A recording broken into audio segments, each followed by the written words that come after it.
السلام علیکم ورحمۃ اللہ وبرکاتہ۔ اسکرین پہ آپ کو کچھ کیک نظر آ رہے ہیں، یہ کسٹمائز کیک ہیں۔ پہلے سادہ زمانہ تھا، سادہ لوگ تھے، سادہ تقریبیں ہوتی تھیں۔ آج جس طرح کی تقریب ہوتی ہے، جس طرح کی پارٹی فنکشن ہوتا ہے، اس لحاظ سے کیک بنوایا جاتا ہے۔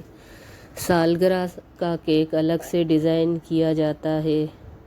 اپٹن، مہندی، ڈھولکی، منگنی، نکاح، ولیمہ، شادی، پھر بچے کی آمین ہوتی ہے تو کیک کچھ اس طرح سے بنوایا جاتا ہے کہ کیک پر سپارہ بنوایا جاتا ہے اور تسبیح ساتھ میں، بچہ یا بچی ٹوپی اور دوپٹہ اوڑھے ہوئے۔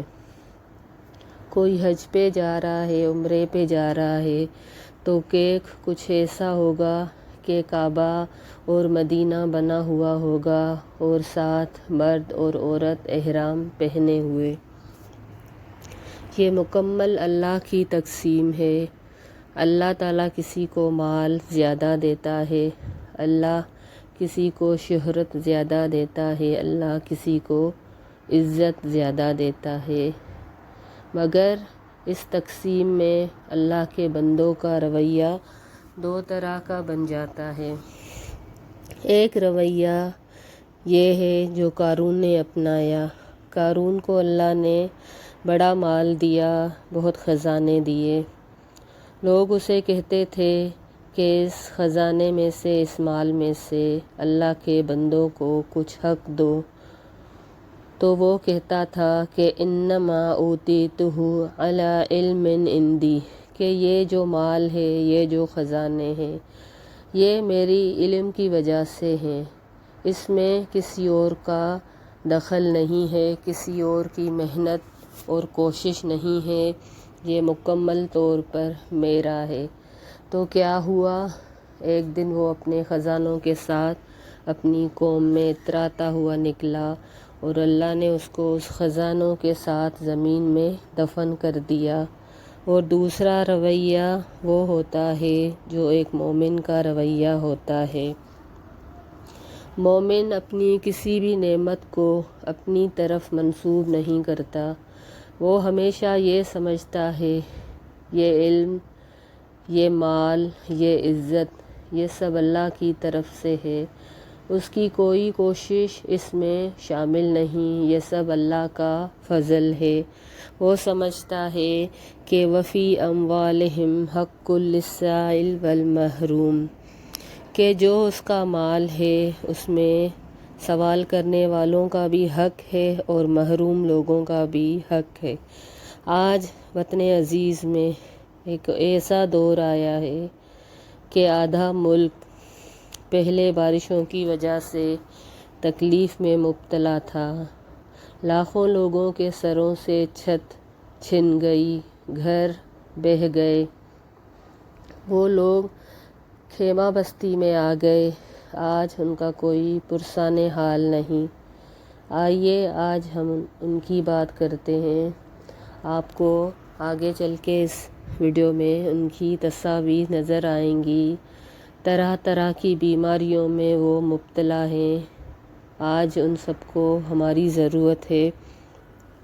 ہم سب چاہتے ہیں کہ اللہ کے محبوب بنیں، اور اللہ کی نظروں میں اللہ کے پاس محبوب بننا بہت آسان ہے۔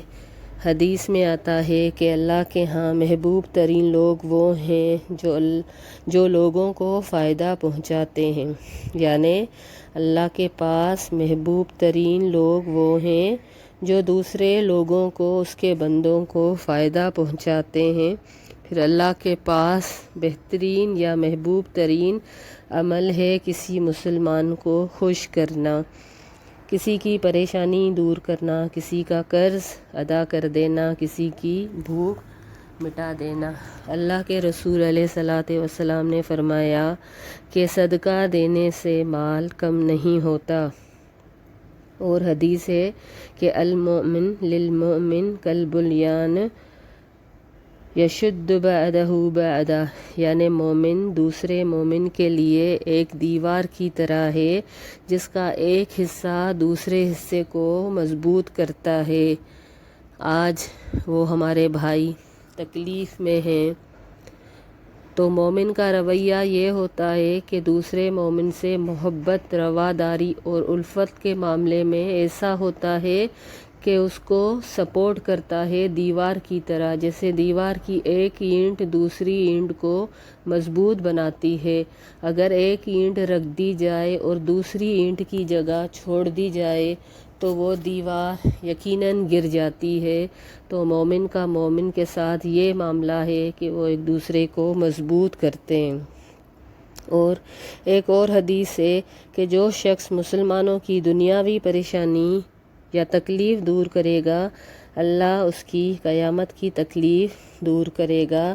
ایک اور جگہ آتا ہے اللہ تعالیٰ اس بندے کی مدد میں لگا رہتا ہے جب تک بندہ کسی اور کی تکلیف دور کرنے میں لگا رہتا ہے۔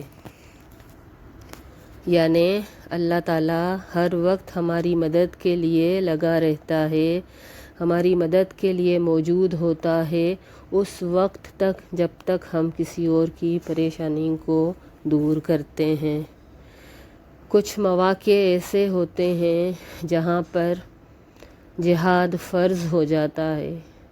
رمضان میں ہم عبادت میں زیادہ آگے دوڑتے ہیں کیونکہ ہمیں پتہ ہے کہ رمضان میں عبادت کا زیادہ اجر ہوتا ہے۔ اسی طرح حج کے دنوں میں ہم اللہ کا ذکر زیادہ کرتے ہیں کہ ہم کو معلوم ہے کہ اللہ کو ان دنوں میں کیا ہوا عمل سب سے زیادہ پسند ہے۔ تو کچھ ناگہانی حالات ایسے ہوتے ہیں جہاں پہ ہمیں صدقہ کرنا فرض درجے میں آ جاتا ہے۔ آج اگر ہم ان کی مدد بڑھ چڑھ کے کریں گے، آج ہم ان کی پریشانیوں کو دور کریں گے۔ کہتے ہیں کہ وہ لوگ روڈوں پر، خیمہ بستیوں پہ بہت تکلیف میں مبتلا ہے۔ ہم سوچیں اگر ہم یا ہمارے بچے آج اس تکلیف میں ہوں تو ہم پر کیا گزرے گی۔ وہ بھی ہمارے بچے ہیں، وہ بوڑھے لوگ بھی ہمارے بڑوں کی طرح ہیں۔ آج ہم نے زیادہ بڑھ چڑھ کے صدقہ نہیں کیا تو ہم کب کریں گے؟ کیونکہ آج جو ہم دے رہے ہیں اگر کل دیں گے، 1 سال کے بعد دیں گے، 2 سال کے بعد دیں گے، اس کا اجر وہ نہیں ہوگا جو آج اس کا اجر ہوگا، کیونکہ وہ ہمارے ہم وطن ہیں، وہ ہمارے مسلمان بھائی ہیں۔ اور مسلمان دوسرے مسلمان کے لیے اس طرح سے ہوتا ہے جیسے ایک حصہ تکلیف میں ہو تو دوسرا حصہ بھی درد میں، بخار میں مبتلا ہو جاتا ہے۔ یہ بھی حدیث ہے۔ آپ سوچیں اگر ہمارے جسم کے ایک حصے میں تکلیف ہو، سر میں درد ہو، ہاتھ میں درد ہو، پیٹ میں درد ہو، تو وہ تکلیف سارا جسم برداشت بھی کرتا ہے، محسوس بھی کرتا ہے۔ تو وہ مسلمان ہمارے بھائی ہیں، وہ بچے ہمارے بچے ہیں، وہ مائیں ہماری مائیں ہیں، آج وہ درد میں، تکلیف میں مبتلا ہیں، تو آج ان کو ہماری پہلے سے زیادہ ضرورت ہے۔ آج کا کیا ہوا عمل یقیناً ہمارے لیے ہماری آخرت میں ہماری مغفرت کا سبب بنے گا۔ تو آئیے ان کے لیے کچھ نہ کچھ ضرور کریں جتنا ہم سے ہو سکتا ہے ہمارے 10 روپے کے وجہ سے ان کی ایک پیناڈال کی گولی آ جائے۔ چینل کو سبسکرائب کریں، شیئر کریں اور لائک کریں۔ السلام علیکم ورحمۃ اللہ وبرکاتہ۔